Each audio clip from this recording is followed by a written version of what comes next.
Hello there, everybody. Welcome back to another video. So Nobara Linux has finally reached version 44.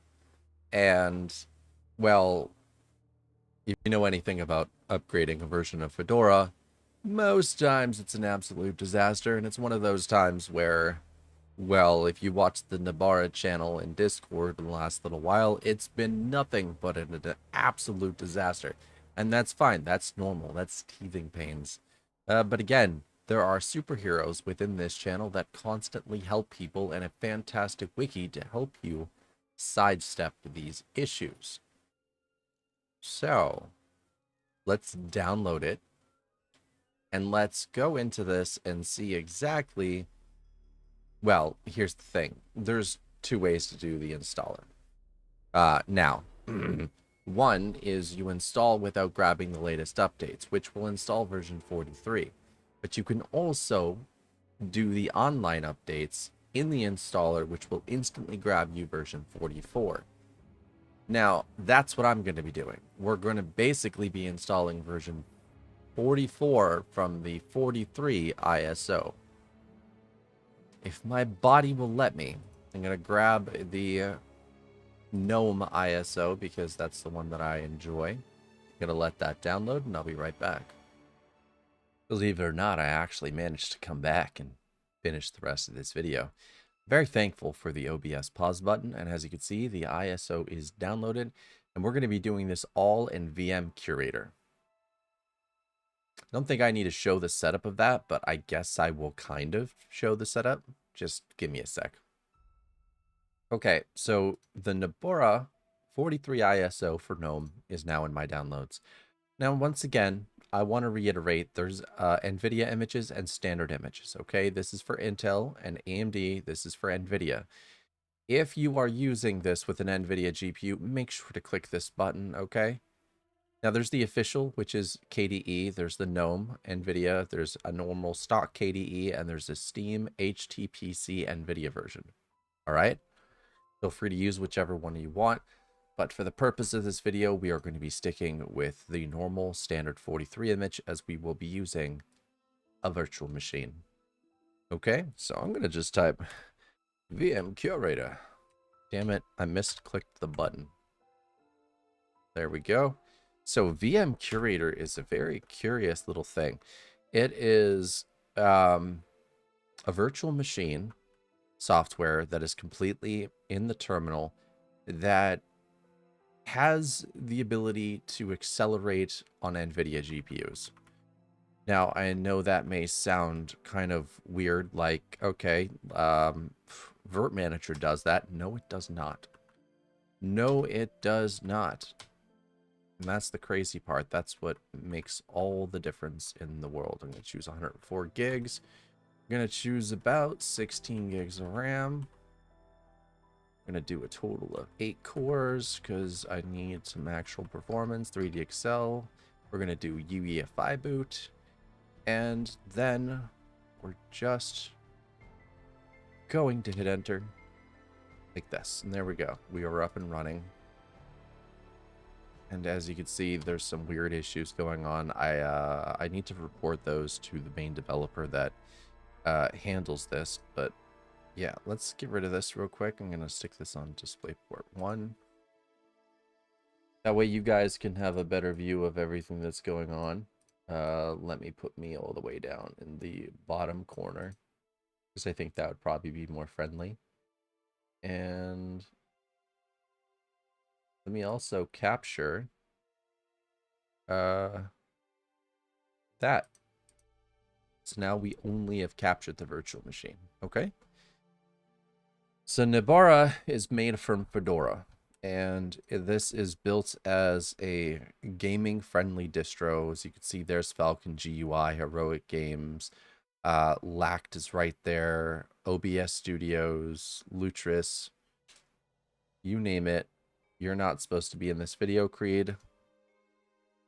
And yeah, it comes with its own driver manager, which is super neat. So what we're going to do is I'm going to select update installed packages to latest version and install the media codecs. This will give us version 44. right from the ISO, which is what I want. Gonna enter my name. Gonna enter my password. Gonna reuse that. I'm gonna hit next. I'm gonna just straight erase this disk XFS. You can choose whatever you want, ButterFS, you name it, and install. That's it. And now we're gonna wait.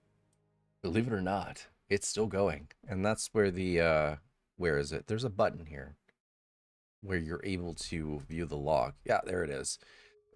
So as you can see, this is where it's doing all the updating. It's grabbing everything that it needs to. And this next part is most likely going to take a very, very long while. And if we actually...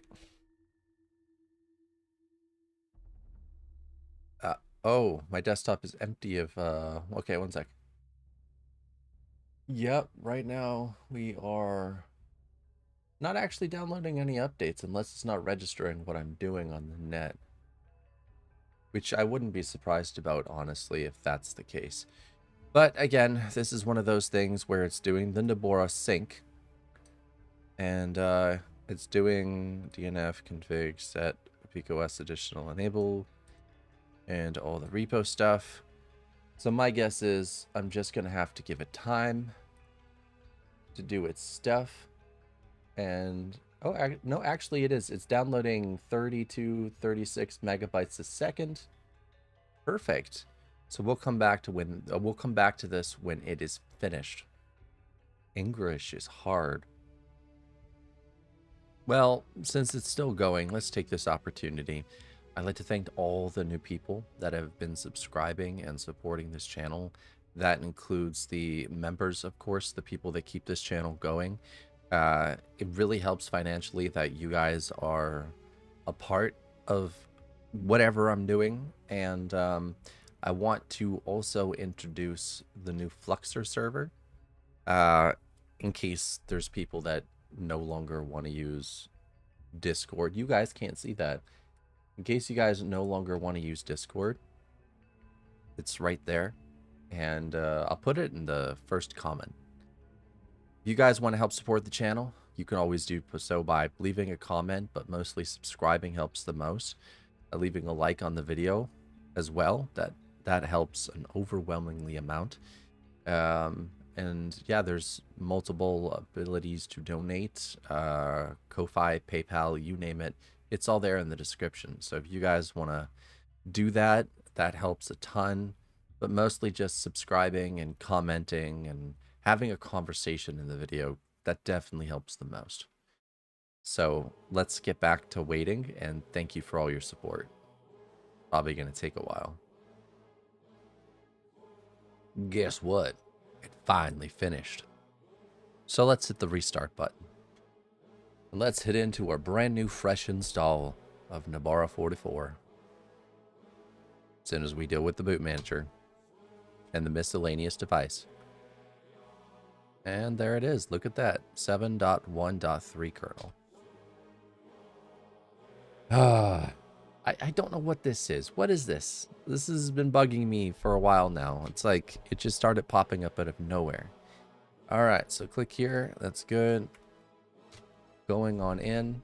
At least we know the kernel version is 7.1.3. That's nice. And we're in. That's it. I believe this is GNOME 50.1. Something like that. If we go into settings, we're going to go see. We're going to check out this little system as much as we can. So you guys over there. Yeah, it's 50. But it should be 50.1. I guess Fedora didn't push that yet, which is a bit disappointing, but it is what it is. And I'm going to be honest, this does not feel like 75 hertz. Not at all. Not whatsoever. No, no, no. But it is what it is. Let's try appearance. The ugliest wallpapers out of all of Linux. They're right in front of you. Actually, this one's not that bad. Power balance. Let's go show you what is installed. So we get Brave. I wish it was Brave Origins that was installed instead. That would be nicer. You get a DNF App Center.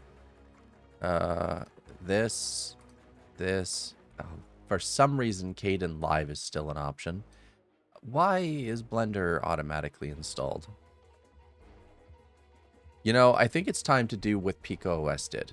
If GE, if you're watching this, if you came across this somehow, I love you. You know this. You're amazing. I was one of the probably the first person to install Nobara onto my PC when you put out that ISO way back in the day. It's time to do what CachyOS does and create a post-install setup where you can choose to install the gaming meta, you can choose to install the video applications, go through driver setup, media install, all of this great stuff, and as well as introducing your nice little applications. I think that would be the coolest, most niftiest thing ever. I'm going to be completely honest about that, and you should do it. I mean, it sounds like a fantastic idea, because there's going to be out there that call this distro bloated, and there's just a lot of applications that are installed that very few people will end up using. And I get that this is probably still for you and your dad, but I think it would be pretty interesting to just have a post setup installed where all of this is optional, you know? That would be pretty nice. So there's the applications that we have. So if we organize this like that, put that there, that's fine, that's there, that's good, I like that. We're gonna just put that over here, put this with the 3 bumpin' uglies, and one last thing I need, and that would be why is settings at the front and not the back. Yeah, so this is it. Let's open up the DNF App Center. I believe he made this himself. By the looks of it, it's built with Python, which again is not always the most efficient thing to do. There's an important notice: if you have a third-party repository, package power, you know what I mean, disable it, so on and so forth. I mean, everything's working good. Oh. Yeah, this does not load very well. Ooh, look at that. We got games. It's a real-time strategy game. 90-second portrait. Fantastic street painting game. I always love looking in these and just seeing what games people come up with. And I always end up going back to just like the one game that I enjoy playing, and it's an arcade shooter. Dark Places, Quake, Death Mess, or ooh, okay. I'll install that.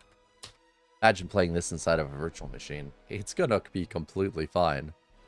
I guarantee it. I like that that was at the bottom, but yeah, you can get flat packs from here. Packages, installations, updates are in here as well, it seems. So that's kind of neat. This is actually open. So it's gonna download everything, and we just hit start.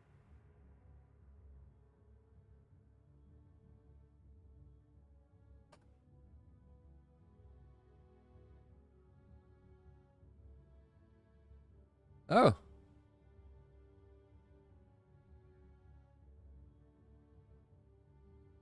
Second.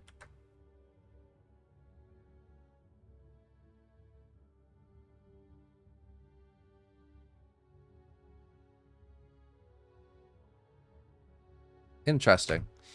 Well,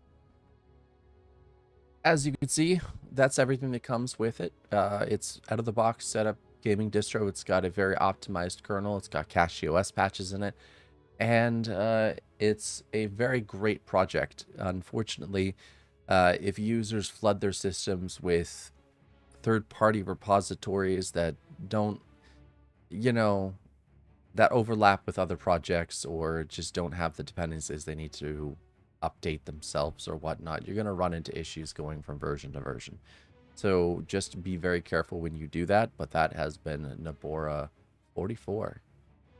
So GNOME 50, 7 kernel, and I believe a bunch of other optimizations and fixes, same as Fedora 44. Bye, everybody.